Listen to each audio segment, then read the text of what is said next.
boxed hot the first quarter for San Mig Coffee. As Mark Barroca scoops the first 2 points up the half for San Mig Coffee. Alain Maliksi tallied 9 points in the first quarter coming off the bench. But ika nga, may ilang mga worries sapagkat naapektuhan yung kanyang tuhod. But we see him back on the bench para sa kupunan ng San Mig Coffee. Of course, for Alaska, itong kanilang mga locals, unti-unti nang pumuputok ang kanilang mga shooting ng second quarter. Sonny Toss is one of those players, although he missed that layup. Pero marirecover pa rin ng Alaska. The highest lead was at 12 points. Pero napadikit yun to only 2 ng kupunan ng Alaska nung rumatsado sila ng second quarter. How big is the unavailability of Alain Maliksi after scoring? Sabi mo nga, he scored 9 points in the combination of the first quarter and the second quarter. Tang init niya, hindi nagmimintis. All of a sudden, you know, he gets that injury. Susi rin dito, no? Yung alam nila na pukpukan ng laban na ito. Ang mga players hindi nangingiming magbigay ng mga foul if they have to actually mix it up pagdating sa ilalim. Mark Ping is one of those players who had 2 quick fouls. Pero yung mga pumalit sa kanya, Rafi Rizis, ang ganda rin ng dinipensa. Jordi Vance is actually showing up tonight. Yeah, first local in double digits for both teams. Meanwhile, si Cyrus Baguio, hindi pa nag-iinit dito. Papasa niya, mapupunta kay JV Casio, who himself had 3 fouls in the first half of play. Cyrus Baguio, mapipilitang ipasa. 3 seconds to go in the shot clock. Makinis, napilitang tumira doon. Mawawala yung 4-second violation.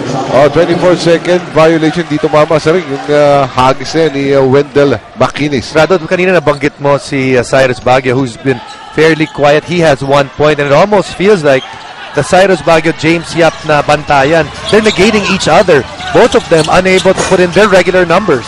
Tama ka, while itong dalawang import, parang magkapareho din naman ng kanilang mga numero. Talking about Marcus Blakely and Wendell Makinis. Ang pasa, makantala, makukuha nitong si Jordi Vance. Jordi Vance, nakita niya, uy! Could have gone all the way, pero yung pasa niya nakakuha. Ito, counter attack for Alaska. Makinis, will slam that one home. You know, those turnovers starting to hurt itong San Mig Coffee. That's already their 12th turnover. And because of those 12 turnovers, that's led to 15 turnover points para sa Alaska Aces. And the intensity of Makinis really rubbing it off sa kanyang mga kakampi dito sa ating labanan. At yung labanan ng dalawang import, no space being given by both Makinis and Marcus Blakely. Pero sa play na yun, ang foul ay may natawag. Laban naman dito kay Wendell Makinis for his third. Ating kasamang Erica Padilla has a story on the halftime on both teams. As for Coach Alex, they have to give credit to the defense of San Mig Coffee Mixers. Alaska's offense has been stagnant, kaya naman daw sila naunahan. They just have to take care of the ball better para hindi na mapalaki ang lamang. Sa kabila naman, as for Coach Richard, okay daw ang kanilang first half but do better on rebounding and make sure to take care of the tempo by not rushing things. Well, the urgency, then nare-realize ng magkabilang kupunan because they know the importance of this game. Yung pasa, nakumkumala sa ilalim ito si JV, but Cyrus is free for the three. And that could be a signal that suddenly itong si JV Casio is starting to sizzle hot. And it's only a 1-point ball game. Ang San Mig nasa itaas pa rin po, but is continually being challenged nitong mga taga-Alaska. Not really big numbers, pero nandun pa rin itong mga taga-Alaska every time na gustong lumayo ng San Mig. Yeah, the ability to make that 3-point shot. And look at the ball movement here. All the players really willing to pass the basketball to get the best available look. Cyrus Baguio, we said he's fairly quiet, but he's one of those guys that he can be quiet for a big portion of the game, and then given the chance, you know, his game will be able to speak pretty loud. Pero nakita mo ng partner, yung pasa sa ilalim kay JB Casio, akala mo indecision na, but JB Casio realizing tatlo yung kumukupkup sa kanya. There should be someone free outside, at nakita niya nga itong si Cyrus Baguio, who was free for the 3-point shot. Mark Pingree, siya naman ang babangga sa ilalim. So far, the biggest superstars of San Mig Coffee on that local side. Not a lot of help yet. That's James Yap as well as Mark Pingree. Well, Mark Barroca, siya naman po, kanina pa niya itong inaatake ito sa loob. Kahit malalaki yung nakabantay sa kanya, kahit dalawa ang challenge sa kanyang mga tira, ay patuloy pa rin pananalasan itong si Mark Barroca. That time, netting the foul from Cyrus Baguio. Pasok yung kanyang una. Habang babalikan po natin itong counter fast break na nakakuha ng puno ng Alaska after that steal. Wendell McInnes will finish that one home. Hatid po sa inyo ng Rouser 135 ng Kawasaki. Rouse the rider in you. Samantala si Mark Barroca, kompleto yung kanyang mga free throws. Balik ang 3 puntos sa kalamangan for Sunday. Sanitos. Naku, napagalaw yung kanyang pivot foot that time. Credit again the defense, the interior defense of Sandy Coffee. There's a lot of tricks that Coach Tim Cohn is really trying to put out in this game. Side court inbound, they play a little zone. Coming out of the free throw, they put out a little pressure defense. They're really trying to disrupt yung flow ng opensa nitong Alaska Aces. Samantala, Mark Pingris will lose it to the baseline. Kanyang pag-ikot, hindi siya binigyan doon itong si Wendell McInnes. As Calvin Abueva re-enters the hard court, magpapahingahin muna itong si Tony De La Cruz. In the second quarter, nagsimula ng puminis ng laro nitong si Calvin Abueva. And the same thing is being hoped for him by Coach Luigi Trillo. As J.B. Casio misses, nandun si Wendell McInnes. Again, creating space. Mintis yung una. Second serving, natapit. Mananatili pa rin sa Alaska. Another thing that Alaska's been able to do, that's why they're in this ball game. Aside from forcing turnovers, they've really manned up when it comes to offensive rebounds. More than doubling the total of the San Miguel Coffee Mixers. McInnes will once again attack. And Mark Pingris will be called for the foul. Pangatlo na po ito para kay Mark Pingris. That's a tough call on Mark Pingris because nabangga siya. Pag nabangga ka, titiklop talaga. Titiklop ka. Siyempre, pag tumiklop ka, your hands will go down. So, is it the cause or the reaction which is the foul? Erica? Wendell believes that they must be able to deliver better on their pick and roll defense against San Miguel Coffee Mixers. Hindi daw nakakalayo ang plays ng Alaska at San Miguel, kaya naman attention to detail is key. And gaya ng kanyang clothing line na Wednesday na hango sa idea na every day must be a Wendell McInnes day, they should make this one count by getting the second win. Aba, meron pa palang clothing line si Wendell McInnes Wednesday. Ay, mahalaga po nga kahit biyernes, they need a victory here to advance to the semifinals. At yun mismo, kanyang focus ngayon, isang punto sa kalamangan ng San Miguel as Marcus Blakely attacks. Last some words for Calvin Abueva. 47-44 ang ating tala dito as J.B. Cassius frees himself. Makikita itong si Cyrus Baguio. We go back to Wendell McInnes. Hindi pumapasok yung kanyang mga tira na yan sa labas. Like I said, San Miguel Coffee going to be very willing to give that outside shot to him. He's their best rebounder, speaking of Alaska, in McInnes. And if he shoots from the outside, they lose that offensive rebounding threat. The low scores remain for both teams. Mark Barroca from three-point land, missing that one. Pakukuha ni JB, kakaripas kagad ang Alaska. Although napaplay na itong si Baguio, makikita niyo si Calvin Abueva on the left side. He'll attack, he'll stop, and sees itong si Wendell McInnes. 7 seconds yung shot clock. The JB Casio, dalawa yung pinagdaanan niya. Running jumper is a miss. At makukuha pa ni PJ Simon. Marcus Blakely asking for it. Nakita niya si JB Casio lang kanyang bantay. Pero si Calvin Abueva, nakapakan pa ata. Ito si Calvin Abueva ron. At mapapangiti si Calvin Abueva after the foul was actually charged at him. You know, Calvin Abueva, people almost forget because of the way that he's played the first two conferences that he's a rookie. But here in this series, you can see that lumalabas rin na rookie rin pala talaga ito si Calvin Abueva because nawawala sa focus. You can see here, he flops. When you flop, referees are not gonna allow that, and he tries to trap the foot of ito si Marcus Blakely. So far, Calvin Abueva, not the same numbers that we saw in the first conference and the second conference dito sa serye na to. As Marcus Blakely misses once again, dalawang yung magkasunod na mintes. Ang nangyari po dito sa free throw shooting ni Marcus Blakely, unang apat niya mintes, yung sumunod na apat pumasok. Ito, dalawang magkasunod na mintes naman ang sumunod doon. 3 puntos pa rin po pinapangalagaan itong San Mig Coffee. As Makinis, ang pag-ikot niya, natapikan, makukuha pa ni Mark Fingris and bola, and loving that goal. Ako na tatawagan ng foul. Ngayon naman yung bantay ko naman ng mga tawagan. And that's 4. And that's a big fish na nakuha nitong si Mark Fingris. Pang-apat for the strongest guy on the other side of the bench. Yan po si Wendell Makinis. Well, may ceasefire po tayo dito. Babalik po kami kagad.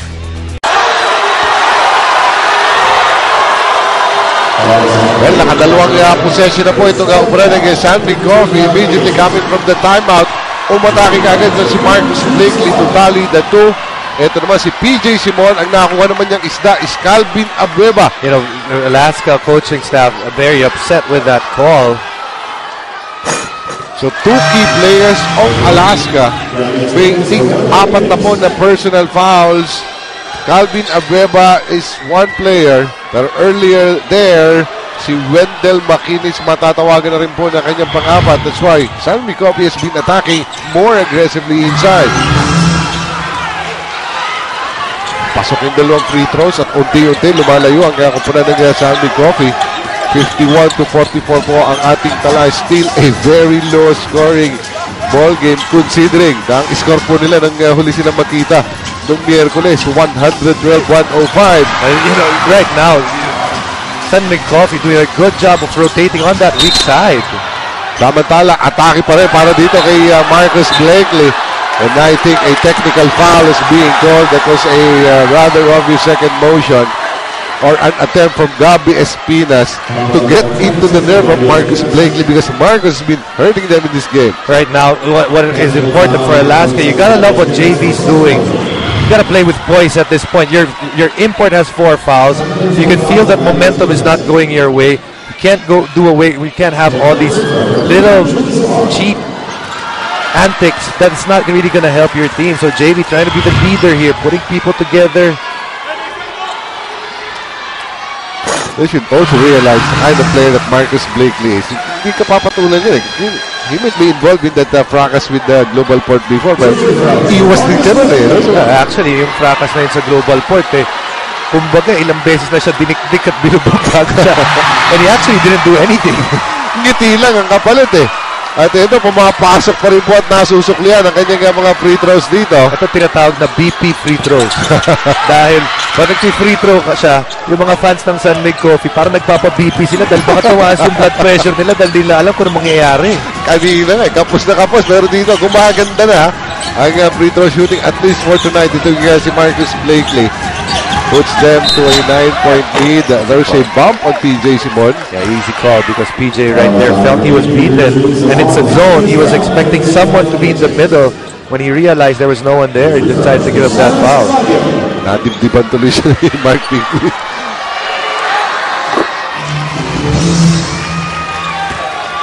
Cyrus Baguio makes the first free throw. And again, the same aggressiveness ng mga Alaska locals, yun ang kanilang kinakailangan dito sa third quarter. Yeah, because, you know, Wendell McInnes might not be seen anymore in this quarter. There's a very big possibility. Pero hindi rin po lulubay sa atake itong mga taga-San Mig Coffee. PJ Simon, pakungunahan niya. Mintes and Calvin Abueva gets the rebound and the shadow elbow.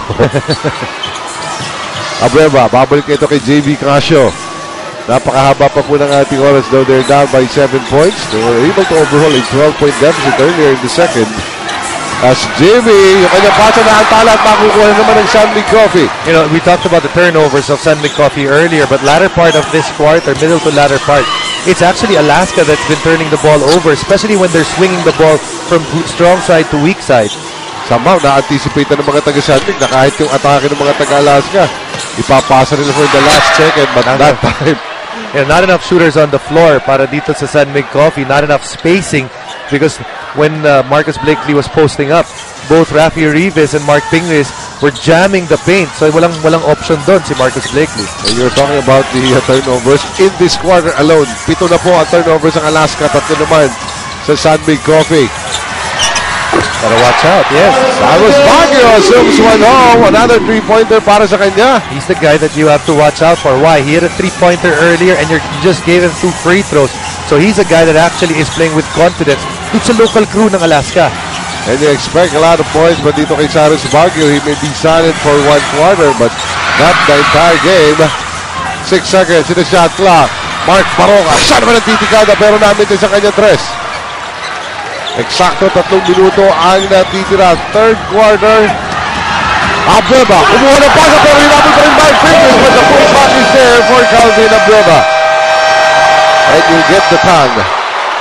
Calvin Abueva. Nabuhay na dito sa third quarter. At kanina, ganun-ganun na lamang yung 7 puntos sa kalamangan ngayon. 2 na lang. Hindi sumusuko itong si Calvin Abueva at walang susuko dito sa ating do or die game on a Thriller Friday. Who will go to the semifinals? Will it be San Mig Coffee or Alaska as the battle continues here in the third quarter? 2 minutes and 51 to be exact. Kaya naman, pansamantalang nangingitin muna itong ating mga ulalang mahal ng masa fans of the day.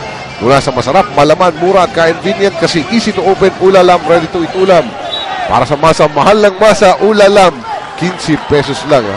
Isa ito sa mga ulalam pa sa talagang nakita nating sarap na sarap. Samantala, ang ating mga kasama sa ating radio panel sa DCSR 918, Chicky Reyes and Eric Reyes. Pinamugaran na naman tayo ng mga Reyes. Mga hari, Reyes eh. Kasama ang ating pasasalamat sa ating mga FM radio partners. 90.7 Love Radio, 101.1 ESFM at 96.3 Easy Rock. See right there again. Not enough shooting on the floor for San Mig Coffee. That's why 3 big guys are actually there in the paint. But that's a big foul. Espina siya ang nakataas ng kamay. Siya rin yung matatawagan because Calvin Abueva, who was also in the middle of that action.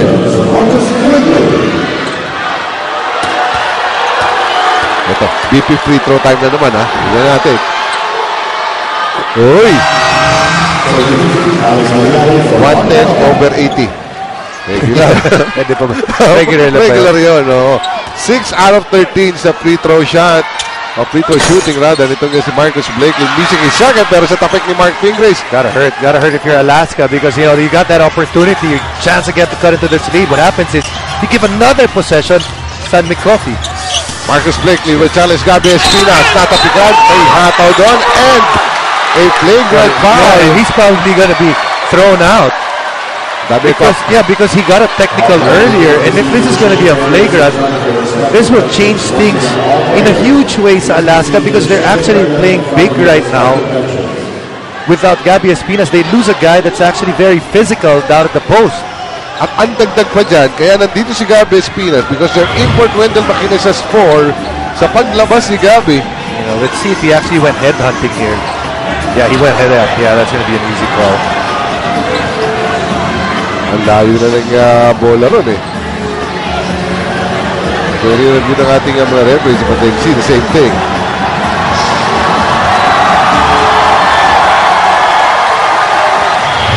This would be a formality, but we are almost certain that Santos will be given that. Flagrant foul, penalty 1. And Gabi Espinas will be out of the playing court. Oh, and he threw his towel direction of our officials. He must be one, even if he's called to be thrown out. A technical foul can still be called against him. Yeah, really lucky to get away with that one. Ito ulit yung poise na sinasabi natin, di ba? Kanina humabol na yung Alaska, then again, you kind of lose your poise. It goes back. Remember that missed rebound on the free throw. Ang laking bagay nun. Because kung hindi nangyari yung, kung nakuha nila yung, na-clear nila yung rebound, there would be no flagrant foul. And Gabi Espinas would still be in the game. Although Marcus Blakely Namitis po ang kanyang unang free throw. He'll make the second. At bola pa. At ang yakupunan ng San Mig Coffee Mixers. That's the 21st point of Marcus Blakely. Now, where do you go right now?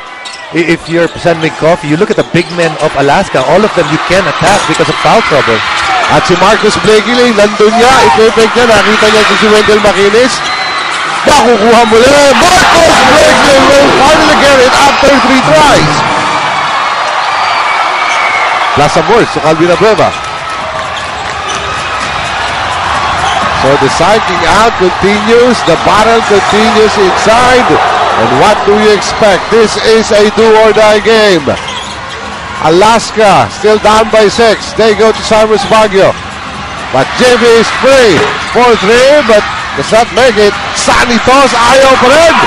And really the presence of the defense of San Mig Coffee. Mark Hendricks will finish that one after a good wide from Rafi Ribis. What a turn of events para dito sa San Mig Coffee. Lead was actually down to 2. And chance to clear defensive rebound. Now again, Alaska, they've got to settle down. You've got import back on the floor. Wendell Makinis has other things in mind. He will attack, but will miss once again. TJ Simon. Calvin Abuel, better be careful because he's actually throwing a lot of his body parts around. He has 4 fouls. Can't afford to get a cheap one here. It's a dilemma on who they're gonna put. Laban dito kay Marcus Blakely. Wendell Makinis and Calvin Abreva both in foul trouble. Alex Malyari for 3. He misses. 34 seconds to go in the action-packed third quarter. Calvin Abreva will challenge. Rafi Ribis will miss. Cyrus Baguio will scoop one home. That's all Cyrus Baguio. Cyrus Baguio, the only local on the Alaska side in double digits. Next guy is all the way down to 6, which is Tony De La Cruz. And Sunny Toss as well. Sorry, Rato. 2-second differential sa ating orasan at sa ating shot clock ng kupunan ng San Mig Coffee. You gotta go to Marcus Blakely. That's 4 fouls on Calvin Abueva. He'll challenge Calvin. The competition is there pero hindi inikta. And Marcus Blakely will again give some more to Calvin. Samantala yung huling hit dito yung si James Ignacio. Hindi po pumasok. And it's an 8-point lead after coming as close to 2 points. Naku, umalago na naman. Ako po na ng San Mig Coffee. And the third quarter belongs to them. 61-53. The action continues.